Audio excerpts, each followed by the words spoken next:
Assalamualaikum warahmatullahi wabarakatuh. Sahabat beriman yang dirahmati Allah Subhanahu wa Ta'ala, orang yang tidak mengetahui fitnah dan dampak buruknya saat mungkin jatuh ke dalam fitnah dan bahkan bergelimang dengannya. Hal ini sangat membahayakan hidupnya, namun ia tidak menyadarinya. Jika terus demikian, maka dia akan menyesal. Seperti kisah kali ini yang terjadi pada seorang yang pergi umroh namun mendapatkan azab secara langsung di depan Ka'bah. Bagaimanakah kisahnya? Tonton sampai akhir, ambil hikmahnya agar tidak tersesat. Ada seorang wanita bernama Siti. Siti adalah seorang wanita yang cantik dan cerdas. Ia dikenal pandai berbicara dan memiliki banyak teman. Namun di balik pesona luarnya, Siti memiliki kebiasaan buruk yang merusak hubungan baik dengan banyak orang di desanya. Ia seringkali menyebarkan fitnah dan gosip tentang tetangganya. Perkataan Siti seringkali menyakiti hati orang lain, tetapi ia tidak pernah merasa bersalah atas perbuatannya. Siti berasal dari keluarga yang sederhana. Orang tuanya adalah petani yang bekerja keras untuk mencukupi kebutuhan keluarga. Sejak kecil, Siti terbiasa dengan kehidupan yang penuh perjuangan. Namun kebiasaan buruknya dalam menyebar fitnah membuat banyak orang menjauh darinya. Meskipun demikian, Siti tidak pernah merasa dirinya bersalah. Baginya, gosip adalah hiburan yang menyenangkan. Suatu hari, desa tempat Siti tinggal menjadi heboh dengan gosip baru. Seorang wanita muda bernama Lina yang baru saja menikah menjadi korban fitnah Siti. Siti menyebarkan cerita bahwa Lina tidak setia kepada suaminya dan memiliki hubungan gelap dengan pria lain. Gosip ini dengan cepat menyebar ke seluruh desa dan reputasi Lina hancur. Suaminya pun menjadi marah dan mencurigai Lina tanpa dasar yang jelas. Lina yang merasa terpojok akhirnya mendatangi Siti dan memohon agar menghentikan fitnah tersebut. Namun Siti hanya tertawa dan mengabaikan permintaan Lina. Akibat dari fitnah itu, rumah tangga Lina hancur dan dia harus meninggalkan desa karena tidak tahan dengan cemoohan dan hinaan dari tetangga-tetangganya. Siti merasa puas dengan dirinya sendiri, tidak menyadari bahwa tindakannya telah merusak kehidupan seseorang. Seiring berjalannya waktu, usia Siti semakin bertambah. Meskipun ia masih menikmati kebiasaannya menyebar gosip, hatinya mulai merasa ada kekosongan. Ia merasa hidupnya tidak tenang dan sering mengalami mimpi buruk. Di tengah kegelisahannya, ia mendengar cerita tentang tetangganya yang pergi umroh dan kembali dengan hati yang bersih dan penuh keberkahan. Ia pun mulai berpikir untuk melakukan hal yang sama, berharap bisa mendapatkan ketenangan batin. Setelah mengumpulkan uang selama beberapa tahun, akhirnya Siti memutuskan untuk pergi umroh. Ia berharap perjalanan ke Tanah Suci akan membersihkan dosanya dan memberikan kedamaian dalam hatinya. Keluarganya merasa senang dengan keputusan tersebut dan mendukungnya sepenuhnya. Meskipun banyak tetangga yang ragu akan niat baik Siti, mereka tetap mendoakan agar perjalanan umrohnya membawa keberkahan. Perjalanan Siti ke Tanah Suci adalah pengalaman yang sangat dinantikan. Dan setibanya di Mekah, ia merasa terharu melihat Ka'bah. Air mata mengalir dari pipinya dan ia merasa ada harapan baru untuk hidupnya. Siti mulai melaksanakan rangkaian ibadah umroh dengan tekun, berharap semua dosanya akan diampuni. Namun di tengah-tengah ibadahnya, Siti mulai merasakan sesuatu yang aneh. Mulutnya terasa sangat kering dan perih. Ia merasa ada bau tidak sedap yang keluar dari mulutnya. Meskipun ia telah berkumur dan membersihkan giginya berulang kali, rasa sakit dan bau itu semakin parah setiap kali ia mencoba berbicara. Meskipun demikian, Siti berusaha untuk tetap fokus pada ibadahnya dan tidak terlalu memikirkan kondisinya. Suatu hari saat sedang melaksanakan doa di sekitar Ka'bah, Siti merasa rasa sakit di mulutnya semakin tak tertahankan. Ia mencoba untuk terus berjalan, tetapi tubuhnya terasa lemas dan kepalanya pusing.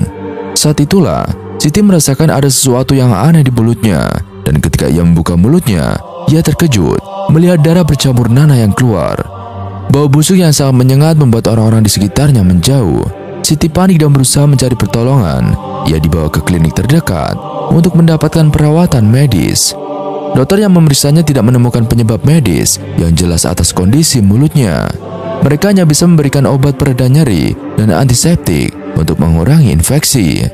Namun rasa sakit dan bau busuk itu tidak kunjung hilang. Di tengah penderitaannya, Siti mulai merenungkan hidupnya. Ia teringat semua dosa dan kesalahan yang pernah ia lakukan, terutama fitnah yang telah merusak kehidupan orang lain. Hatinya terasa hancur ketika mengingat bagaimana ia telah menyakiti banyak orang dengan kata-katanya. Siti menyadari bahwa penderitaan yang dialaminya adalah akibat dari perbuatannya sendiri. Siti berusaha untuk berdoa dan memohon ampunan dari Allah. Setiap malam, ia menangis dan berdoa dengan penuh penyesalan, berharap Allah mengampuni dosanya dan memberikan kesembuhan. Meskipun rasa sakit di mulutnya terus menghantui, Siti berusaha untuk tetap melaksanakan ibadah dengan tekun. Di tengah penderitaannya, Siti bertemu dengan seorang wanita tua yang bijaksana. Wanita tua tersebut memberikan nasihat yang menyentuh hati Siti. Ia berkata bahwa setiap manusia pasti pernah melakukan kesalahan, tetapi Allah adalah Maha Pengampun dan Maha Penyayang. Asalkan Siti benar-benar bertaubat dan berusaha memperbaiki diri, Allah pasti akan mengampuni dosanya. Siti merasa mendapatkan hidayah dari pertemuan tersebut. Ia mulai berusaha untuk memperbaiki dirinya dan mengubah cara hidupnya. Ia berhenti menyebarkan gosip dan fitnah, dan mulai belajar untuk berkata baik dan membantu orang lain. Meskipun rasa sakit di mulutnya masih ada, Siti merasa hatinya mulai tenang. Dan setelah menyelesaikan seluruh rangkaian ibadah umrah, Siti kembali ke tanah air dengan hati yang penuh penyesalan, namun penuh harapan. Ia merasa perjalanan umrahnya telah memberikan pelajaran berharga tentang hidup dan arti sebenarnya dari bertobat. Setibanya di rumah, ia disambut oleh keluarganya yang merindukannya, dan Siti mulai menjalani hidup yang baru. Ia aktif dalam kegiatan sosial dan keagamaan di desanya. Ia berusaha untuk memperbaiki hubungan dengan orang-orang yang pernah ia sakiti. Perlahan-lahan orang-orang di sekitarnya mulai melihat perubahan dalam diri Siti dan memberikan dukungan serta maaf. Kisah Siti adalah cerminan tentang bagaimana setiap perbuatan kita memiliki konsekuensi. Fitnah dan gosip mungkin terlihat sepele, tetapi dampaknya bisa sangat merusak. Namun dengan hati yang tulus dan niat yang baik, setiap orang memiliki kesempatan untuk bertobat dan memperbaiki diri. Perjalanan umrah bukan hanya tentang melaksanakan ritual, tetapi juga tentang mendekatkan diri kepada Allah dan menemukan kedamaian dalam hati. Semoga kisah ini menjadi pelajaran bagi kita semua untuk selalu menjaga kata-kata dan perbuatan kita, serta selalu berusaha untuk menjadi pribadi yang lebih baik. Allah Ta'ala Maha Pengampun dan Maha Penyayang, dan dengan taubat yang tulus, setiap dosa bisa diampuni. Lantas, apa makna lain dari fitnah yang perlu kita ketahui dan diwaspadai? Secara umum, orang memaknai fitnah sebagai tindakan menjelek-jelekan orang lain dengan menyebarkan informasi negatif tentang sesuatu yang tidak dilakukan oleh orang tersebut. Namun selain makna umum tersebut, ternyata fitnah memiliki arti lain yang perlu diketahui dan diwaspadai dampaknya bagi setiap individu. Di dalam Al-Quran, terdapat ayat yang menyebutkan bahwa sesungguhnya harta dan anak-anak hanyalah fitnah bagimu. Di antara ayat yang menyebutkan tentang hal ini, terdapat dalam surat Al-Anfal ayat 28 dan surat Al-Taghabun ayat 15. Pengasuh Pondok Pesantren Nurul Ummah Gemari Papring Sewu, Lampung, Kiai Haji Sujadi menjelaskan bahwa fitnah dalam ayat ini dimaknai dengan ujian, dan harta menjadi fitnah artinya bahwa dengan memiliki harta tidak berarti menggambarkan kesuksesan dari seseorang. Sebaliknya, harta menjadi ujian dengan apakah didapat dengan cara yang baik dan bisa dipergunakan untuk hal baik juga. Kesuksesan seseorang di dunia ini belum tentu sebagai perwujudan dari ridho Allah Ta'ala, ungkap Mustasar pengurus cabang Nahdlatul Ulama atau PCNU Pringsewu ini pada kajian kitab Tafsir Jalalain. Dengan harta, lanjutnya, kebahagiaan keluarga dan kerukunan dengan orang lain pun tidak bisa dijamin akan berlangsung dengan baik. Pasalnya, banyak contoh gara-gara harta atau uang, hubungan harmonis dengan keluarga dan orang lain jadi berantakan. Gara-gara uang, kawan jadi lawan, ungkapnya. Selain ujian dari harta, keluarga dalam hal ini anak-anak dan istri juga bisa menjadi ujian atau fitnah bagi seseorang. Ujian itu pun bukan hanya hal-hal yang buruk, seperti memiliki anak atau istri sakit-sakitan terus-menerus, namun juga memiliki anak yang cerdas pun, misalnya, juga bisa menjadi ujian. Memiliki anak pintar dan cerdas, kemudian dibangga-banggakan kepada orang lain, ini juga merupakan ujian, ungkapnya. Oleh karenanya, setiap orang perlu untuk mewaspadai dan menjaga agar harta dan keluarga tidak menjadi fitnah atau ujian. Termasuk menjaga jangan sampai istri menjadi fitnah bagi suami dan suami menjadi fitnah bagi istri. Lebih lanjut, Abah Sujadi, sapaan karibnya, juga mengungkapkan dampak positif apabila seseorang lulus dari ujian yang diberikan Allah Ta'ala kepadanya. Ia menyebut bahwa orang yang sedang mendapat fitnah dan ujian ibarat emas yang sedang ditempa dan diolah sehingga menjadi emas yang sangat berkualitas. Dan inilah 8 sikap mengatasi fitnah dan juga tuduhan. Mungkin di antara kita selama hidup pernah difitnah atau dituduh. Ada yang dituduh sebagai pembohong, egois, tidak punya perasaan, pengkhianat, pencuri, dituduh selingkuh, atau dikatakan zalim, munafik, sesat, atau tuduhan-tuduhan lainnya. Padahal termasuk zalim menuduh dan memfitnah orang lain dengan sesuatu yang tidak dilakukannya. Jika Anda dituduh dan difitnah oleh seseorang, padahal Anda yakin tidak bersalah, maka ada 8 sikap yang sebaiknya kita lakukan. Yang pertama, hendaklah kita cek dan kita pelajari lagi. Jangan-jangan yang dituduhkan orang lain itu benar. Jika ternyata kita salah, jangan malu dan gengsi mengakui kesalahan dan mengikuti kebenaran. Meskipun cara orang yang menasihati kita kasar atau mungkin bermaksud tidak baik. Kedua, memperbaiki ucapan atau tindakan kita yang menjadi penyebab orang memfitnah kita. Misalnya bendahara masjid dituduh mencuri uang kas disebabkan tidak transparannya laporan keuangan. Maka hendaknya dibuat laporan yang rapi dan jelas. Jika seseorang dituduh nakal karena sering bergaul dengan orang-orang nakal, selektiflah dalam memilih sahabat. Ketiga, ingatlah akan aib dan dosa kita. Syekh Salim Al-Hilali berkata, kalau Anda bersih dari kesalahan yang dituduhkan itu, tapi sejatinya Anda tidak selamat dari kesalahan-kesalahan lain, karena sesungguhnya manusia itu memiliki banyak kesalahan. Kesalahanmu yang Allah tutupi dari manusia jumlahnya lebih banyak. Ingatlah akan nikmat Allah ini, di mana Ia tidak perlihatkan kepada si penuduh kekurangan-kekuranganmu lainnya. Dinukil dari buku Arya halaman 68. Keempat, hendaklah kita merenung dan mengevaluasi kesalahan dan dosa-dosa kita, baik yang berhubungan dengan muamalah antara manusia maupun dosa-dosa antara kita dengan Allah. Tuduhan dan fitnahan bisa jadi merupakan teguran agar kita kembali dan bertobat kepada Allah. Kelima, jika kita sabar dan ikhlas, semoga tuduhan dan fitnahan ini dapat mengurangi atau menghapus dosa, menambah pahala, dan meningkatkan derajat kita di sisinya. Keenam, doakanlah si penuduh agar Allah memberi petunjuk. Jika memungkinkan, nasihatilah dia secara langsung maupun melalui sindiran agar dia bisa sadar dan bertobat. Maafkan dia, tapi kita boleh membalas untuk suatu kemaslahatan asalkan tidak melampaui batas.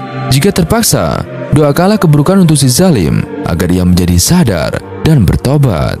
Ketujuh, sholat istiqoroh untuk meminta bimbingan Allah dengan cara yang tepat mengklarifikasi atau membela diri. Meladeni dan membantah terkadang justru membuka pintu keburukan untuk diri kita. Bisa jadi, klarifikasi tanpa menyebutkan tentang tuduhan mengenai dirinya dan tanpa menyebutkan nama penuduh akan banyak memberikan manfaat untuk umat.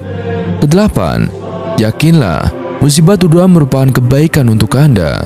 Si penuduh yang merugi karena dia telah melakukan kejahatan dan berhak memperoleh azabnya.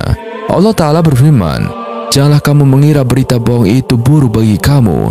Bahkan itu baik bagi kamu. Setiap orang dari mereka akan mendapatkan dosa yang diperbuatnya. Surat An-Nur ayat 11. Sungguh orang-orang yang menuduh perempuan-perempuan baik, yang lengah dan beriman dengan tuduhan berzina, mereka dilaknat di dunia dan di akhirat, dan mereka akan mendapatkan azab yang besar. Quran Surat An-Nur ayat 23. Dalam Kamus Besar Bahasa Indonesia disebutkan bahwa fitnah artinya perkataan bohong atau tanpa berdasarkan kebenaran yang disebarkan dengan maksud menjelekkan orang lain. Hukum fitnah di dalam Al-Quran dan hadis sendiri ada banyak makna tentang fitnah, seperti fitnah bermaksud syirik dalam Islam, berpaling dari jalan yang benar, sesat, pembunuhan dan kebinasaan, perselisihan dan peperangan, kemungkaran dan kemaksiatan. Termasuk adalah menyebar berita dusta atau bohong, atau mengada-ngada yang kemudian merugikan orang lain, juga termasuk dalam fitnah. Padahal bahaya berbohong dan hukumnya dalam Islam sudah jelas termasuk fungsi Al-Quran dalam kehidupan sehari-hari. Fitnah merupakan suatu kebohongan besar yang sangat merugikan dan juga termasuk dalam dosa yang tak terampuni oleh Allah. Oleh karenanya, Islam melarang umatnya memfitnah, sebab fitnah adalah haram. Allah Subhanahu wa Ta'ala berfirman yang artinya, wahai orang yang beriman, jauhilah kebanyakan dari prasangka, sehingga kamu tidak menyangka sangkaan yang dilarang, karena sesungguhnya sebagian dari prasangka itu adalah dosa, dan janganlah sebagian kamu menggunjing setengahnya yang lain. Apakah seseorang dari kamu suka memakan daging saudaranya yang telah mati? Jika demikian, kondisi mengumpat, maka sudah tentu kamu jijik kepadanya. Jadi patuhilah larangan-larangan tersebut dan bertakwalah kepada Allah. Sesungguhnya Allah penerima taubat lagi Maha Penyayang. Quran Surat Al-Hujarat ayat 12. Seorang sahabat pernah bertanya kepada Rasulullah, wahai Rasulullah, apakah ghibah itu? Lalu Rasulullah menjawab, menyebut sesuatu yang tidak disukai saudaramu di belakangnya. Kemudian sahabat kembali bertanya, bagaimana jika apa yang disebutkan itu benar? Rasulullah kemudian menjawab, kalau sekiranya yang disebutkan itu benar, maka itulah ghibah. Tetapi jika hal itu tidak benar, maka engkau telah melakukan buhtan atau kebohongan besar. Hadis riwayat Muslim, Abu Daud, dan At-Tirmizi. Allah Subhanahu wa Ta'ala berfirman, maka nyatalah bahwa tidak ada yang lebih zalim dari orang yang mereka-reka perkara-perkara yang dusta terhadap Allah dan mendustakan sebaik-baik saja kebenaran itu disampaikan kepadanya. Bukankah telah diketahui bahwa dalam neraka Jahanam tersedia tempat tinggal bagi orang-orang kafir? Quran Surat Az-Zumar ayat 32. Maukah aku beritakan kepadamu, kepada siapakah syaitan-syaitan itu selalu turun? Mereka turun ke tiap-tiap pendusta yang berdosa, yang mendengar sungguh-sungguh apa yang disampaikan oleh syaitan-syaitan itu, sedangkan kebanyakan beritanya adalah dusta. Quran Surat Asy-Syura ayat 221 sampai 223. Fitnah itu besar atau dahsyat dari melakukan pembunuhan. Quran Surat Al-Baqarah ayat 217. Di dalam hadis yang diriwayatkan oleh Hudzaifah radhiyallahu an, Rasulullah bersabda yang artinya, tidak akan masuk surga untuk orang yang suka menebar fitnah. Ada dua macam fitnah, yakni fitnah subhat dan fitnah syahwat. Fitnah subhat, subhat berarti samar-samar atau tidak jelas. Dalam fitnah subhat, seseorang menjadi rusak ilmu dan keyakinannya, sehingga menjadikan perkaraan ma'ruf menjadi samar dengan kemungkaran. Sementara kemungkaran sendiri tidak ia hindari atau dikerjakan. Fitnah subhat merupakan fitnah paling berbahaya oleh karena kurangnya ilmu dan lemahnya basyirah. Ketika diiringi dengan niat buruk dan hawa nafsu, maka timbullah fitnah besar dan juga keji. Rasulullah sangat mengkhawatirkan fitnah subhat, sebagaimana hadis yang diriwayatkan oleh Abu Barzah Al-Aslami. Beliau bersabda yang artinya, sesungguhnya di antara yang aku takutkan atas kamu adalah sahabat mengikuti nafsu pada perut kamu dan pada kemaluan kamu, serta fitnah-fitnah yang menyesatkan. Hadis riwayat Ahmad. Yang termasuk dalam fitnah subhat adalah kekafiran. Allah Ta'ala berfirman yang artinya, katakanlah, apakah akan kami beritahukan kepadamu tentang orang-orang yang paling merugi perbuatannya, yaitu orang-orang yang telah sia-sia perbuatannya dalam kehidupan dunia ini, sedangkan mereka menyangka bahwa mereka berbuat sebaik-baiknya. Mereka itu orang-orang yang telah kufur terhadap ayat-ayat Tuhan mereka dan kufur terhadap perjumpaan dengan Dia. Maka hapuslah amalan-amalan mereka, dan kami tidak mengadakan suatu penilaian bagi amalan mereka pada hari kiamat. Quran Surat Al-Kahfi ayat 103 sampai 105. Kemunafikan, Allah Ta'ala berfirman yang artinya, di dalam hati mereka ada penyakit, lalu ditambah Allah penyakitnya, dan bagi mereka sisa yang pedih disebabkan mereka berdusta. Dan bila dikatakan kepada mereka, janganlah kamu membuat kerusakan di muka bumi, mereka menjawab, sesungguhnya kami orang-orang yang mengadakan perbaikan. Quran Surat Al-Baqarah ayat 10 sampai 11. Bid'ah penyebab perpecahan. Sebuah hadis dari Muawiyah bin Abi Sufyan radhiyallahu an, ketahuilah, sesungguhnya Rasulullah berdiri kepada kami lalu bersabda, ketahuilah, sesungguhnya ahlul kitab sebelum kamu telah berpecah belah menjadi 72 agama, dan sesungguhnya agama ini atau Islam akan berpecah belah menjadi 73 agama, 72 di dalam neraka dan 1 di dalam surga, yaitu Ahlul Sunnah wal Jamaah. Dan sesungguhnya akan muncul beberapa kaum dari kalangan umatku yang hawa nafsu menjalar pada mereka, sebagaimana virus rabies menjalar pada tubuh penderitanya. Tidak tersisa satu urat dan persendian kecuali sudah dijalarinya. Hadis riwayat Abu Daud, Ahmad, Al-Hakim. 2. Fitnah syahwat. Fitnah syahwat merupakan segala perbuatan yang dapat melemahkan dan mengikis iman seseorang disebabkan oleh mengikuti hawa nafsunya. Mereka yang terkena fitnah syahwat biasanya malas beribadah serta tidak segan melanggar perintah Allah dan mengerjakan apa yang dilarang. Hal ini disebabkan oleh hawa nafsu beserta andil dari iblis yang senantiasa mengiringi dan membuat iman semakin lemah. Umumnya, fitnah syahwat adalah segala sesuatu yang berhubungan dengan dunia, kesenangan, dan yang membangkitkan hawa nafsu. Allah Ta'ala berfirman, yang artinya, dijadikan indah bagi manusia kecintaan kepada syahwat atau apa-apa yang diingini berupa wanita, anak-anak, harta kekayaan yang berlimpah dari jenis emas, perak, kuda pilihan, binatang-binatang ternak, dan sawah ladang. Itulah kesenangan hidup di dunia, dan di sisi Allah lah tempat kembali yang baik atau surga. Quran Surat Ali Imran ayat 14. Bahaya fitnah. Allah berfirman yang artinya, hai orang-orang yang beriman, jika datang kepadamu orang fasik membawa suatu berita, maka periksalah dengan teliti, agar kamu tidak menimpakan suatu musibah kepada suatu kaum, tanpa mengetahui kesadarannya yang menyebabkan kamu menyesal atas perbuatanmu itu. Quran Surat Al-Hujurat ayat 6. Apapun yang kita dengar dari orang lain, segala ucapan itu kita terima dengan telinga, bukan dengan lidah atau ucapan. Berita-berita itu menyebar luas dari telinga ke telinga, seolah keluar dari mulut ke mulut. Hati adalah yang menentukan apakah semua berita yang didengar itu adalah benar atau salah. Allah Ta'ala berfirman yang artinya, kamu katakan dengan mulutmu apa yang tidak kamu ketahui sedikit juga, dan kamu menganggapnya suatu yang ringan saja, padahal dia pada sisi Allah adalah besar. Quran Surat An-Nur ayat 15. Selanjutnya, firman Allah Ta'ala mengenai pertanggungjawaban panca indera kita di akhirat. Sesungguhnya, orang-orang yang menuduh wanita-wanita yang baik-baik, yang lengah lagi beriman atau berbuat zina, mereka kena laknat di dunia dan akhirat, dan bagi mereka azab yang besar pada hari ketika lidah, tangan, dan kaki mereka menjadi saksi atas mereka terhadap apa yang dahulu mereka kerjakan.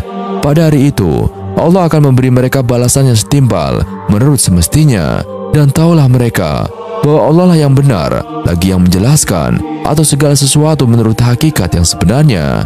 Quran Surat An-Nur ayat 23-25. Fitnah itu hukumnya sangat berat, lebih berat daripada ketidaktaatan atau dosa besar, sebab fitnah itu sendiri sangat berbahaya. Dan inilah dampak dari fitnah. Yang pertama yaitu menimbulkan kesengsaraan. Oleh sebab berita yang disebarkan tidaklah benar, fitnah sangat merugikan terutama bagi orang yang difitnah, dan bisa jadi harga dirinya hancur di mata masyarakat dan menjadi bahan cemoohan. Sedangkan bagi yang memfitnah sendiri tidak akan lagi bisa dipercaya, dan setiap orang pasti akan menjauhinya. 2. Menimbulkan keresahan. Oleh sebab fitnah yang disebarkan masyarakat jadi tidak tenang karena takut.